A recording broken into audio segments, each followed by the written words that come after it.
Hey everyone, I'm Jerry James Stone, and today's video is brought to you by my friends over at IsraeliKitchen.com.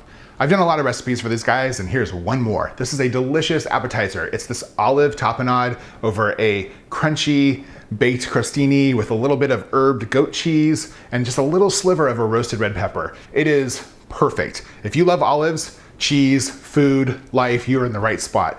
Once again, this is from IsraeliKitchen.com, but let me show you how to make it, okay? So to make the crostini, you're just gonna take some sliced baguette and just brush them over the top with a little bit of olive oil. You can also sprinkle it with a little sea salt.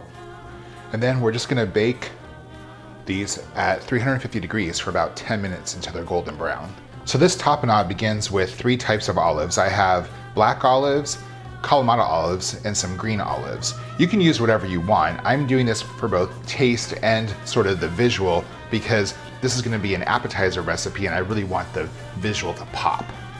So I'm just gonna go ahead and finely chop these. So I'm gonna add in some olive oil. And now I'm just gonna start mixing this together. Now, if you have a Cuisinart, you can just do all of this in that. I mean, you'll get a little bit more of a finer chop. Obviously, you'll be more paste-like, but I really like the visual of the minced olives, like I said, so that's why I did a fine chop using a knife, but it's up to you. If you don't have time for that, I totally understand. Okay, so that's all mixed together.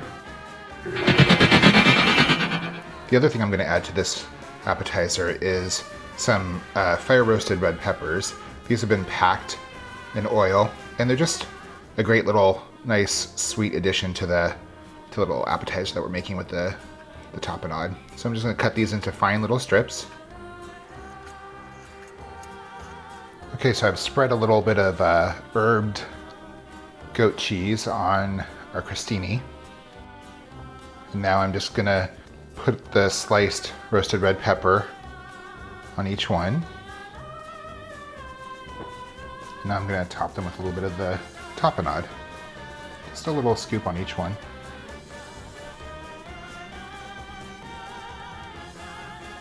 Looks so good.